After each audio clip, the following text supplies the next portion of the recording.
ఈనాడు పత్రిక రాసింది చూడండి. ఇగో ఉన్నట్టుండి వస్తోంది, కుండపోత వర్షాలతో హైదరాబాద్ అతలాకుతలం అవుతున్నది, కన్నీరు కురుస్తోంది. ఉన్నట్టుండి వచ్చి కన్నీరు కురుస్తోంది. రోడ్లపైకి వరదతో స్తంభించిన ట్రాఫిక్, రోడ్లపైకి వరద రావడంతో ట్రాఫిక్ స్తంభిస్తా ఉన్నది. నీట మునుగుతున్నటువంటి పలు కాలనీలు. వారంలో 4 మృత్యువాత, వారంలో 4 చనిపోయారు. ప్రభుత్వానికి చలనం లేదు, మన మంత్రి గారికి చలనం లేదు, మంత్రులకి, మన ముఖ్యమంత్రి గారికి అసలుకే చలనం లేదు. ఒక 10 మంది చనిపోతే, ఒక 20 మంది చనిపోతే ఆయనకు అదవుతుంది. ఆయన వచ్చినాక ఎంతమంది చనిపోయారు చూద్దామా, ఒకరోజు లెక్కలు రాస్తాం మేము అన్ని.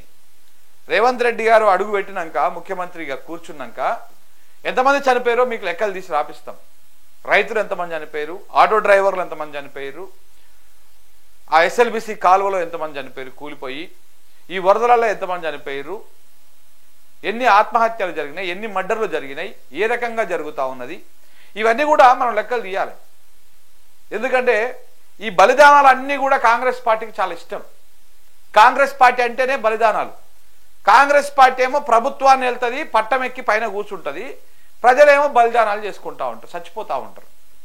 అప్పుడు తెలంగాణ ఉద్యమంలోనైనా, తొలిదశ ఉద్యమంలోనైనా, మరుదశ ఉద్యమంలోనైనా, వీళ్ళు పరిపాలించినటువంటి ఏలువాడిలోనైనా ఈ ప్రజలకు ఈ గోసలు ఇవి తప్పవు. చెప్పుకుంటే కొంత బాధ అనిపిస్తుంది. కానీ ఆనాటి రోజులు తీసుకొస్తాం అని చెప్పేసి రేవంత్ రెడ్డి గారు పాటలలో పెట్టుకొని జనాలందరినీ పిచ్చోళ్ళని చేస్తే, ఆనాటి రోజులు అంటే ఏనాటి రోజులు అనుకున్నారు వీళ్ళందరూ. జనాలకు, తెలంగాణ జనాలకు కూడా కొంత ఈజీగా అర్థం కాదు, తాకి మొగ్గితే కానీ అర్థం కాదు మన వాళ్ళకి. సో కాబట్టి ఆనాటి రోజులు అంటే ఏనాటి రోజులు అయ్యా అనుకున్నారు. కానీ అదే ఇందిరమ్మ కాలం నాటిది, కాంగ్రెస్ కాలం నాటి అడక తినే రోజులు వస్తాయని తెలంగాణ ప్రజలకు గమనించాలి. ఇవాళ అడక తినే రోజులే ఉన్నాయి. ఇది ఫ్యాక్ట్ అండి. ఇది ఎవరికి అనుకూలంగా ఉన్నా, ఎవరికి వ్యతిరేకంగా ఉన్నా ఇదే వాస్తవం, తెలంగాణలో జరుగుతున్నటువంటి వాస్తవం. ఇవాళ మీడియాని అడ్డం పెట్టుకొని మేధావులని పదవులు పెట్టి కొనేసుకొని మేధావులుగా మార్చుకొని వాళ్ళ నోర్లు మూయించేసిరు. మీడియా నోర్లు మూయించేసిరు, మేధావుల నోర్లు మూయించేసిరు.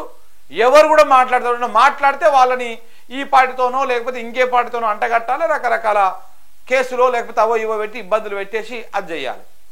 సో కాబట్టి వీళ్ళందరూ కూడా మాట్లాడినా మాట్లాడకపోయినా, ఏమున్నా లేకపోయినా, గ్రామ స్థాయిలో ప్రజల్లో మాత్రము భయంకరమైనటువంటి వ్యతిరేకత. ఆ కాంగ్రెస్ ప్రభుత్వం అంటే ఎట్లా ఉంటుంది ఆనాటి రోజులు అంటే, ఓహో ఈనాటి రోజు ఇదే కాంగ్రెస్ పరిపాలనలో మనం అడగ తినే రోజులు ఉంటాయి, కరెంటు కోసం ఎదురు చూసే రోజులు ఉంటాయి, అప్పులు ఉట్టక ఇబ్బందులు పడేటువంటి రోజులు ఉంటాయి, పండించినటువంటి పంటను కొనుగోలు చేయకుండా ఆడ కాపలు కాసేటువంటి రోజులు ఉంటాయి. ఒక్క యూరియా బస్తా కోసం తెల్లారుజామున 4 గంటలకు నిలబడితే రాత్రి దాకా ఆడ పడిగాపులు కాసేటువంటి రోజులు వస్తాయి. చెప్పుల లైన్లు పెట్టి దేవునికి ఎదురు చూసే రోజులు వస్తాయని చెప్పేసి తెలంగాణ ప్రజలు గమనించలేదు. ఇప్పుడు చూస్తున్నారు, ఇప్పుడు వాళ్ళ అనుభవం తెలుస్తున్నది వాళ్ళకి.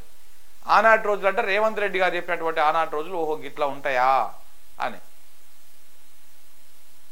కాంగ్రెస్ పార్టీ అధికారంలోకి వచ్చిన తర్వాత మీడియా మొత్తం చచ్చిపోయింది. తెలంగాణలో ఉన్నటువంటి మీడియా చూడండి, ఇలా అనుకోకుండా వస్తుందంట, కన్నీరు కురిసిపోతుందంట.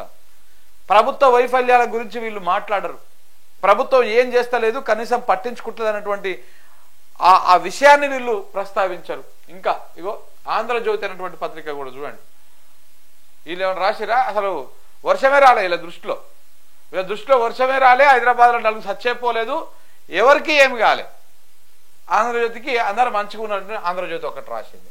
ఇక వెలుగు అనేటువంటి కాంగ్రెస్ పత్రిక రాసినటువంటి రాతలు ఒకసారి మనం కనుక పరిశీలిస్తే మిత్రులారా, హైదరాబాద్ అతలాకుతలం అయింది, కుండపోత వర్షం, నీట మునిగిన బస్తీలు, రోడ్లపై భారీగా వరద, ట్రాఫిక్ జామ్ తో ఇబ్బందులు. బుధవారం రాత్రి కురిసిన వానకు కోలుకోక ముందుకే గురువారం మల్ల కుండపోత వర్షం కురిసింది. చెరువులను తలపించిన రైల్వే అండర్ బ్రిడ్జిలు, బల్కంపేట వరదకు కొట్టుకపోయిన యువకుడు మృతి. సహాయ చర్యల్లో నిమగ్నమైన హైడ్రా, జిహెచ్ఎంసీ అధికారులు. ఏడ నిమగ్నమయ్యారు? ఇది ఇక చూడండి, ట్రాఫిక్, వరదలు, కథ కార్ఖానం మామూలుగా లేదు అసలు. గతంలో కూడా వర్షాలు వచ్చేటిది, గతంలో కూడా ఇట్లా వరదలు వచ్చేటిది, గతంలో కూడా రోడ్ల మీద ఈ రకమైనటువంటి ఇబ్బందులు ఉండేటిది. కానీ అధికారులు ఎప్పటికప్పుడు, అప్పుడు మున్సిపల్ శాఖ మంత్రులు లేదా ముఖ్యమంత్రి గారు సమీక్షనో లేకపోతే అధికారులని గదిమితే వాళ్ళు పోయి ఎక్కడికక్కడ ఎలాంటి సమస్య లేకుండా ఉండేవాళ్ళు. మొన్న మేము ప్రత్యక్షంగా చూసినామండి, మా కళ్ళతోటి మేము చూసినాం. ఇవన్నీ పక్కన పెడితే 2.5 గంటలు వర్షం పడ్డది, 4 గంటలు ట్రాఫిక్ జామ్ అయింది. ఆ వర్షం పడ్డంత సేపు అంటే సరే, అంత పెద్ద వర్షం పడుతుంటే ఎవరు కూడా బయటికి రాలేదని అనుకుందాం. వర్షం వెలిచినాక అధికారులు రావాలి కదా. ఒక 10 కిలోమీటర్ల మేర ఒక పోలీస్ అధికారి లేడు, ఒక హైడ్రా అధికారి లేదు. ఆ నీళ్ళు నిలబడితే ఆ నీళ్ళని నాలా ఎక్కడ ఉందో ఎవరికి తెలుస్తుంది? ఈ మున్సిపల్ వాళ్లకు, ఈ హైడ్రా అధికారికి తెలుస్తుంది. పలానా దగ్గర నాలా ఉంది, ఆ క్యాప్ తీస్తే పోతుంది, లేకపోతే దాని దగ్గర ఏమైనా చెత్త ఇరికిందో ఏదైనా ఇరికిందో అవన్నీ కూడా వాళ్ళకే తెలుస్తాయి. ఒక్క అధికారి కంటికి కనపడాలి. మొత్తం పాతరేసింది పరిపాలన.